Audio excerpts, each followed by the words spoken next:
I'm glad to see the lights still work.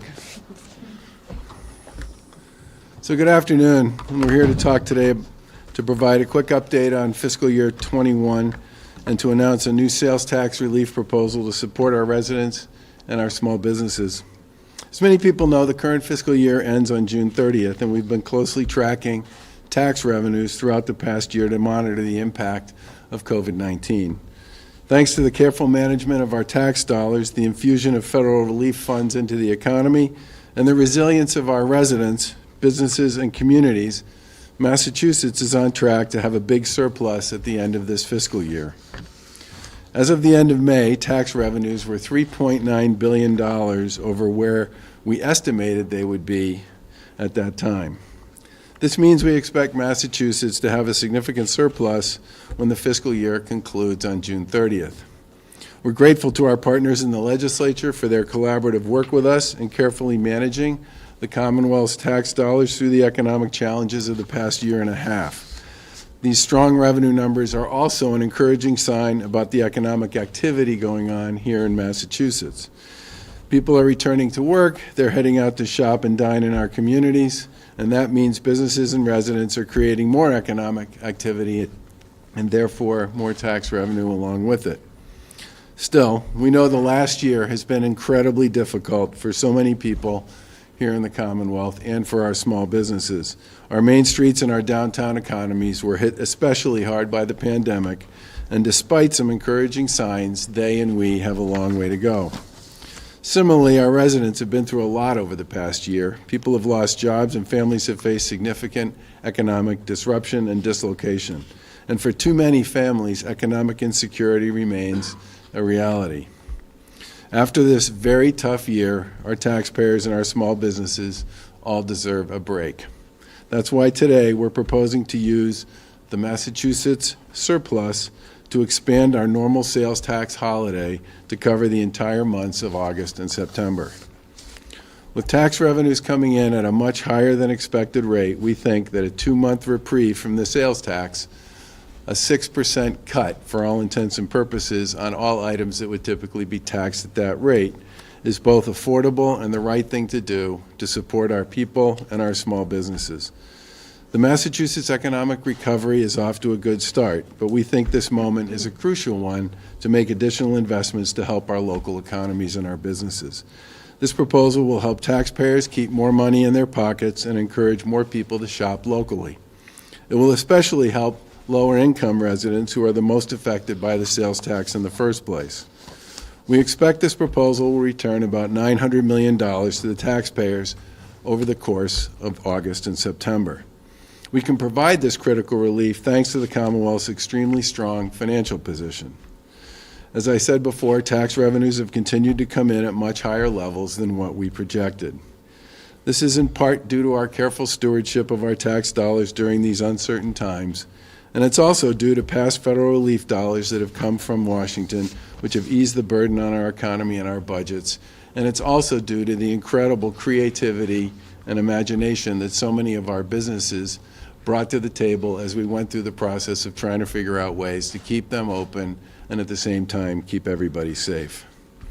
Tax revenues are strong across the board. Just yesterday we announced that our rainy day fund would grow by about $850 million thanks to stronger than expected capital gains tax revenue. That means the rainy day fund balance now stands at approximately $4.4 billion, higher than when the pandemic began and nearly 4 times the balance that was in it when we took office. We urge our partners in the legislature to act quickly on this fiscally responsible proposal to provide much-needed tax relief to our residents and families and to our small businesses. We're filing this legislation today to allow enough time to get it enacted by August. And while we await the legislature's action on this bill, current state law does enable our administration to establish one weekend for a sales tax holiday right now. Today we're designating that weekend as August 14th and 15th to deliver some certainty for families and small businesses. But we believe that the unique challenges of the past year mean that we can and we should do more. And that's why we urge the legislature to act quickly to pass this 2-month sales tax holiday. This expanded sales tax holiday complements our other plans to support the economic recovery. As you know, last week we proposed $2.8 billion in Massachusetts federal funds from the American Rescue Plan for urgent priorities around housing, downtown development, job training, addiction and behavioral health services, and infrastructure to support those communities most impacted by the pandemic. We know that our colleagues in the legislature are working their process on our proposal.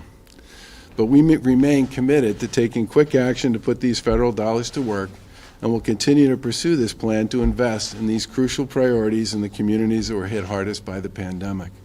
We're also targeting existing funds through our job training programs to help connect workers with skills and career opportunities.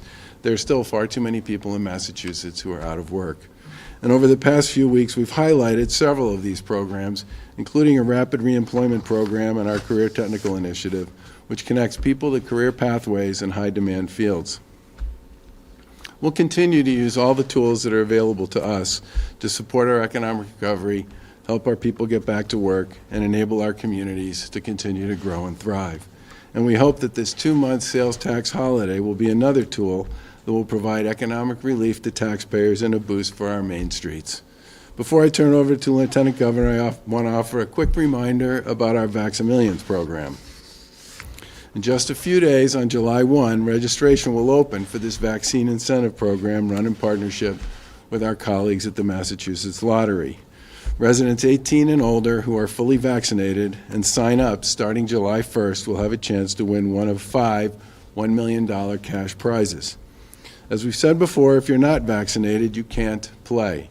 And with July 1 approaching, if you're interested in playing, now is the time to get fully vaccinated.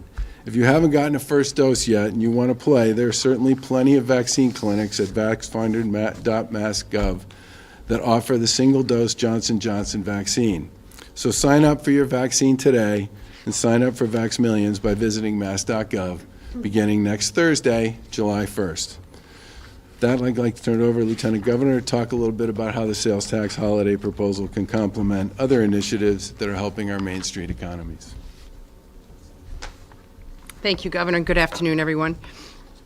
As the Governor mentioned, this 2-month sales tax holiday represents an innovative opportunity for us to do even more to support our Main Street shops. The sales tax holiday is a great way to encourage economic activity at our local businesses, and this year especially, we're excited about this plan to make it even more appealing to shop locally. This plan will also have a positive impact on our lower-income residents who are most impacted by the sales tax. And we're hopeful it will be another creative way to boost sales in our downtown economies, which we have been working hard to support for months. Throughout the winter and into the spring, we awarded around $700 million in small business relief grants to businesses across our state. It is one of the largest programs of its kind in our country. These funds help businesses stay open, pay their workers, and remain a key part of our downtowns and main streets in our communities. These local businesses face economic hardship through no fault of their own due to COVID-19, and our response effort recognized that fact by providing much-needed financial relief to help keep their operations running through the most difficult months of this pandemic.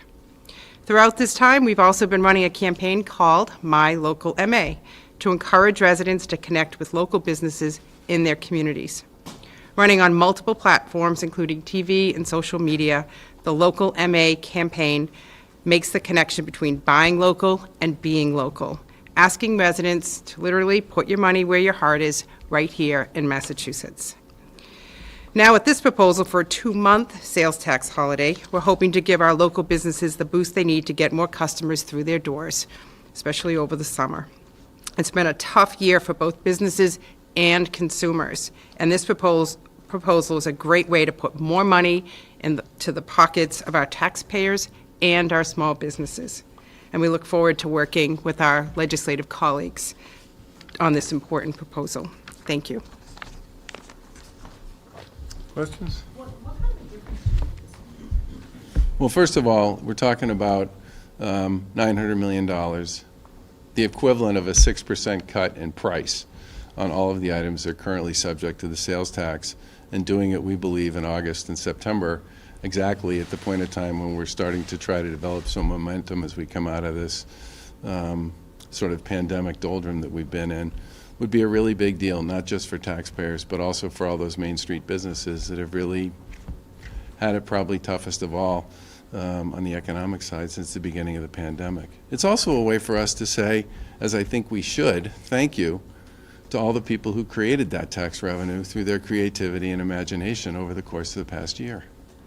Much bigger of a difference than, say, a weekend. We're talking 60 days versus a weekend, yeah. It's a lot bigger. And we think it's appropriate, and it's affordable, and we should do it. Governor, there's a big hearing going on today on election laws. Are you in favor of ranked choice voting or allowing 17-year-olds to vote in a primary if they would be eligible in the general election in age 18? Well, I opposed ranked choice voting when it was on the ballot here in Massachusetts last year because I felt it was overly complicated, and I continue to feel that way. And I'm anxious to see what happens in New York, where some people have said it may be a very long time before we know who actually won and finished second in the primary there. And I don't believe we should change our election laws with respect to the age to vote. Governor, we are seeing the Democratic race for governor start to take shape with Sonia Kennedy now announcing she's in. Have you made any decisions, and are you close? Well, I've said before that the Lieutenant Governor and I and our families would talk about this once we got past some of the immediate issues in front of us. We're going to continue to work our way through that, and at some point we'll have an answer for that. Are you close? I mean, do you have a deadline in mind? No. Governor, with this proposal, Hi, Steph. hi. It's good to see you. Thank you, likewise. Despite the latest UI tax fix, as you might know, some employers are worried about the additional impact the COVID claims are going to have on their tax rates long term.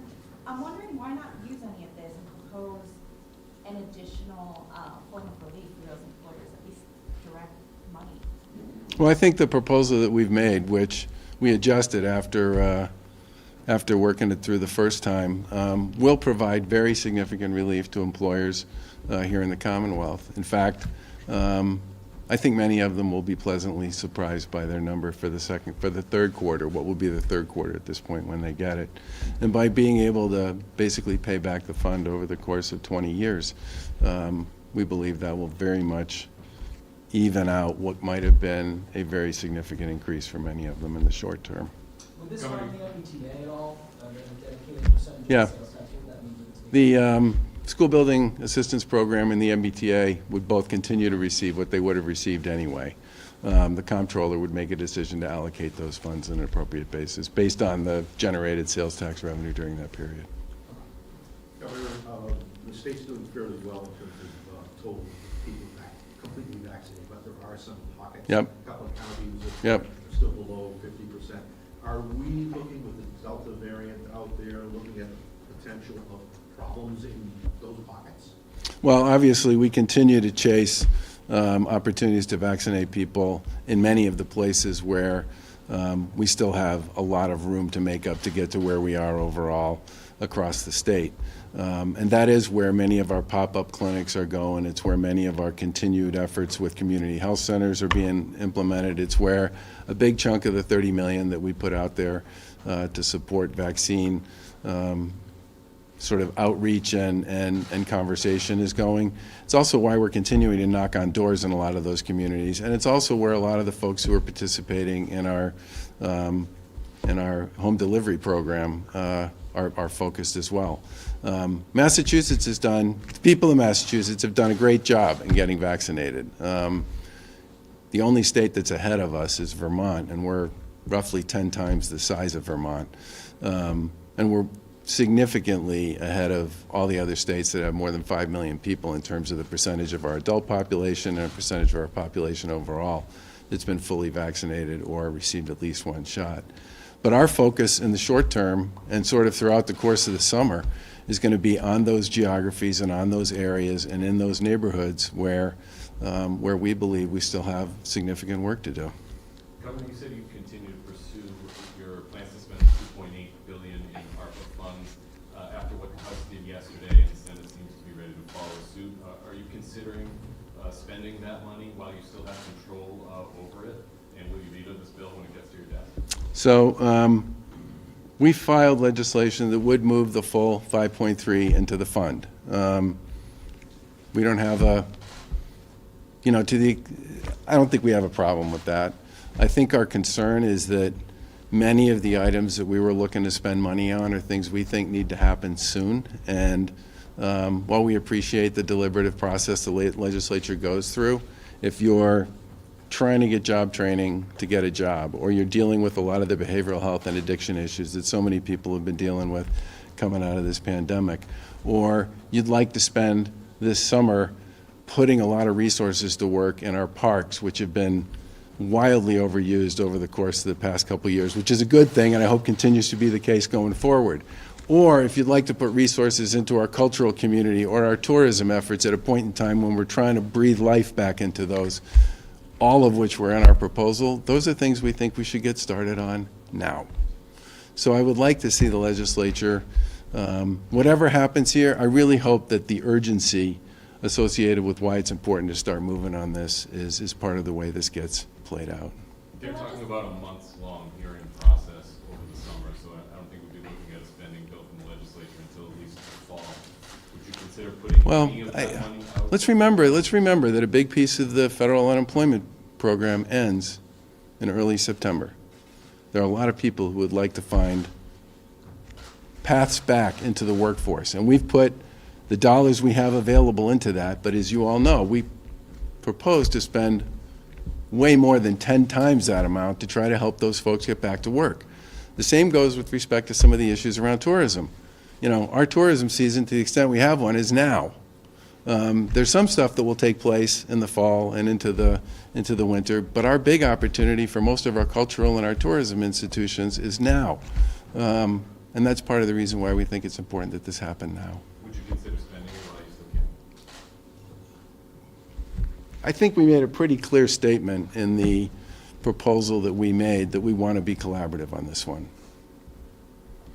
Should the State House reopen to the public?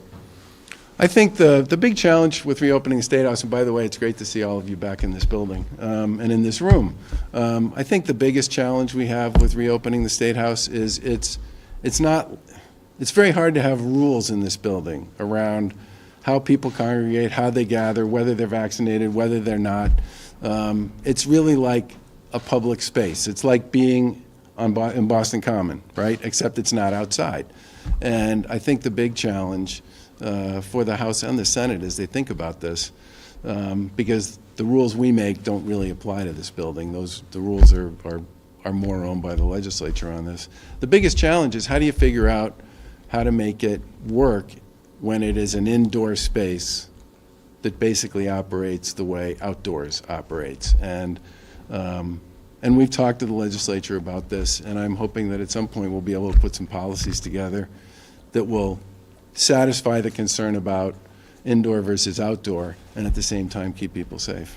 Town halls and libraries, they're also seem to be open now. How many times have you seen in town halls and libraries, just a question, a group of 40 or 50 people standing this far away from each other, screaming at something or somebody that's standing right? I mean, it's just different, you know? What about There can be any limits though on the third and fourth floor. For Pardon me? instance, where a lot of the offices are, there can be limits. On Well, there aren't now. They'd have to be implemented. What about maybe limitations for public hearings? I know a lot of people still struggle despite improvements with remote testimonies and things like that. See, I think at the end, we're going to end up with some combination of both, not just with respect to the way hearings work, but also with respect to the way, public meetings are handled. I was glad that was one of the items that the legislature kicked forward a bit as part of the bill that we signed last week. But you have all been in A1 or A2 or B1 or B2 when literally on my way to testify, I climb over most of you to get there. You really can't, I suppose in theory, if you're going to have virtual access to a hearing, which to some extent we had before, you could stream it, right? Most of the time. Yeah, right, I'm with Mike, Steve, that's not necessarily true. But the point here is it's very hard for us to limit capacity in this building. It just is. And when you can't really, and you really can't put the the vaccinated, not vaccinated piece in place in any serious way. I just think it's a harder question to solve for. Governor, the 4.1 million fully vaccinated was a big goal of yours. You hope for June 1, but here we are by the end of June. Is this a cause for a victory lap at this point? Is that a big number, or why'd you throw it out there so much, 4.1? Well, originally, the 4.1 number was the number that we got from the Vaccine Advisory Board that they considered to be, what our goal should be, and that's why we started with that number. When we put the program together originally, our goal was to have it done by the beginning of June. We then moved it to, I think, the first week in June. The biggest challenge that came with this was the limit on J&J. Our original presumptions was that there was going to be about 2 million shots, based on the original assumptions that people gave us about how much vaccine they thought that would be available and when. That didn't happen. So for the vast majority of the so-called single shots, we ended up having a double shot. And I think the fact that we're here within 2 or 3 weeks of when our original objective was, given some of those constraints, is a huge testament to both the people in Massachusetts for going out and getting vaccinated, and to the thousands of organizations and people who were part of the vaccine rollout. I think people did a really good job on this. So what happened to J&J? Have done a really good job. There's more to be done. What happened to J&J? Why didn't we get those doses? Do you know? I think the bigger issue with J&J was the difficulty they had with manufacturing. They had the experience with their Baltimore operation, which didn't get FDA approved, and then literally went weeks with sort of nothing going on there. And then you had the pause that took place when I think there were 12 cases that they were concerned about that involved blood clotting. Do you have a new goal, new number, 4.1, we get yesterday? What's the next one? We'll try to hit that. I mean, I try not, the 4.1 was where we were told by the experts we needed to get to be considered safe. I think at this point our goal is to just continue to try to get as many people vaccinated as possible, and to focus especially on those counties and those communities and those neighborhoods where the numbers are significantly below where they are elsewhere in Massachusetts. I mean, that to me at this point, it's much less about how many in total. It's much more about trying to make sure we do all we can to move the numbers up in some of the places that are lower than they are across the rest of Massachusetts. How big do you think the surplus is actually going to be? 4 billion, north of 4 billion? Is this sales tax proposal a quarter of the surplus or half the surplus? Well, I mean,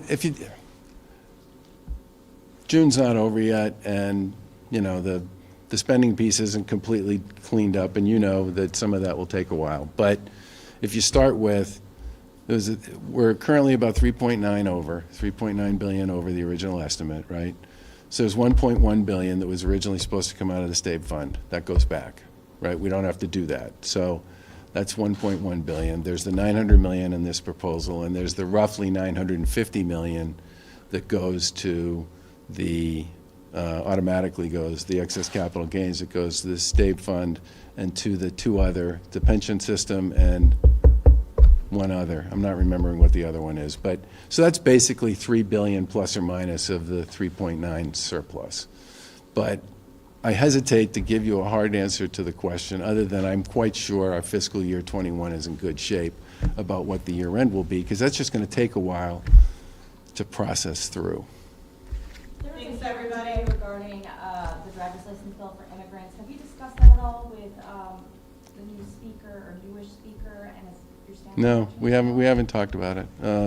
My biggest concern from the beginning on that has been is how do you do it in such a way so that it actually is in fact validatable, which has always been the big issue. But we have not talked about that. Have you spoken to the speaker since he returned before? Yeah, he was on a couple of the calls we've done with the leadership.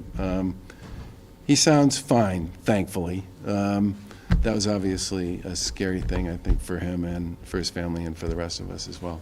And it's nice to see you all in 157. Take care. You seem much taller here. That's interesting. Okay. Is that good or bad? I don't know, maybe I'm Does that short. does that apply to me too?